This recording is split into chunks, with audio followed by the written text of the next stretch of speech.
ನಿಮ್ಮ ಜೊತೆ ಸರ್ಕಾರ ಮಾಡಿದ ಮೇಲೆ ರಾಮನಗರದ ಬೈ ಎಲೆಕ್ಷನ್ನು ವಿಧಾನಸಭೆಗೆ ಮತ್ತು 19 ಲೋಕಸಭಾ ಕ್ಷೇತ್ರದ ಚುನಾವಣೆಯಲ್ಲಿ 2019 ಲೋಕಸಭಾ ಚುನಾವಣೆ ಅವತ್ತು ನನ್ನ ಪಕ್ಷ ನಿಮ್ಮ ಸಹೋದರನಿಗೆ ನಾನಾಗಲಿ ನನ್ನ ಕಾರ್ಯಕರ್ತರಾಗಲಿ ನೀವು ಮಂಡ್ಯದಲ್ಲಿ ನಿಖಿಲ್ ಕುಮಾರಸ್ವಾಮಿಗೆ ಏನು ಮಾಡಿದ್ರಿ ಕಾಂಗ್ರೆಸ್ ನಾಯಕರು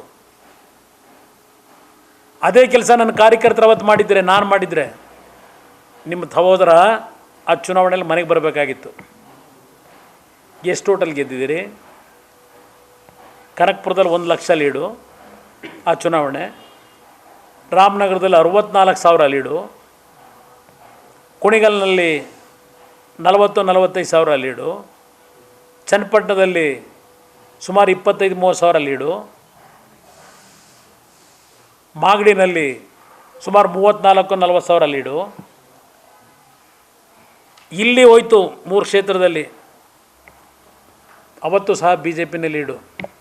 ಬೆಂಗಳೂರಿನ ರಾಜರಾಜೇಶ್ವರಿ ನಗರ ಸೌತ್ ಕಾನ್ಸ್ಟಿಟ್ಯುನ್ಸಿ ಬೆಂಗಳೂರು, ಅಲ್ಲಿಂದ ಆನೇಕಲ್ಲು.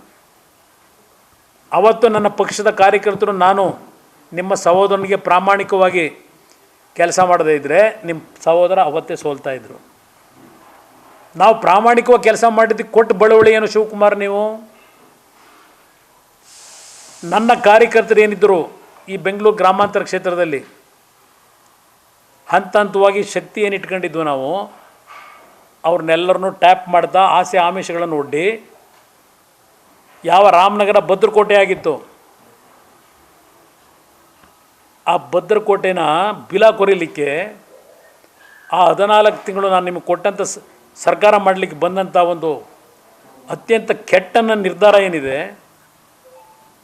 ಈ ಸೆಕ್ಯುಲರು ಜಾತ್ಯತೀತ ಉಳಿಸ್ಬೇಕು ಅಂತೇಳಿ ದೇವೇಗೌಡರ 60 ವರ್ಷದ ಬದುಕಿದೆಯಲ್ಲ, ಬದುಕಿಗೆ ಕೊಳ್ಳಿ ಇಟ್ಟಂಥವ್ರು ನೀವು. ದೇವೇಗೌಡರ 60 ವರ್ಷದ ಸುದೀರ್ಘ ರಾಜಕಾರಣಕ್ಕೆ ಕೊಳ್ಳಿ ಇಟ್ಟವ್ರು ನೀವು, ಬೆಂಕಿ ಇಟ್ಟವರು. ಇವತ್ತು ನನ್ನ ಕಾರ್ಯಕರ್ತರಿಗೆ ಅಯ್ಯೋ ಅವರಿಗೆ ರಕ್ಷಣೆ ಇಲ್ಲ, JDS ಕಾರ್ಯಕರ್ತರು ಬನ್ನಿ ನಮ್ಮ ಬಾಗಿಲು ತೆಗೆದಿದೆ. ಗೊತ್ತಿದೆ ನನ್ನಲ್ಲೇ ದುಡಿಮೆ ಮಾಡ್ತಿದ್ದವ್ರು ಎಷ್ಟು ಜನನ ಖರೀದಿ ಮಾಡಿದ್ದೀರಿ, ಇವತ್ತು ಏನು ಖರೀದಿ ಮಾಡ್ತಾ ಇದ್ದೀರಿ, ಎಲ್ಲರ ಮನೆಗೆ ಕಳಿಸ್ತಾ ಇದ್ದೀರಿ. ಗೊತ್ತಿದೆ ರಾಮನಗರದಲ್ಲಿ, ಚನ್ನಪಟ್ಟಣದಲ್ಲೂ ಏನೇನು ನಡೆಸ್ತಾ ಇದ್ದೀರಿ. ಈ ಕ್ಷೇತ್ರಗಳಲ್ಲಿ ಬೆಂಗಳೂರು ಸೌತಲ್ಲಿ ಕಾರ್ಪೊರೇಷನ್ ಅಧಿಕಾರಿಗಳ ಮೀಟಿಂಗ್ ಮಾಡಿ ಇಂತಿಂಥ ವಾರ್ಡ್ ನಿಮ್ಮ ಜವಾಬ್ದಾರಿ, ಇಷ್ಟಿಷ್ಟು ಲೀಡ್ ಕೊಡಲೇಬೇಕು ಇಂತಿಂಥ ಬೂತ್ನಲ್ಲಿ ಅಂತೇಳಿ ಅಧಿಕಾರಿಗಳ ಸಭೆ ಮಾಡ್ತೀರಿ. ಈ ಥರ ಅಧಿಕಾರ ದುರುಪಯೋಗ. ನ್ಯೂಸ್ ಫಸ್ಟ್ ನಿರ್ಭೀತಿಯಿಂದ ನಿಮ್ಮ ಪರವಾಗಿ.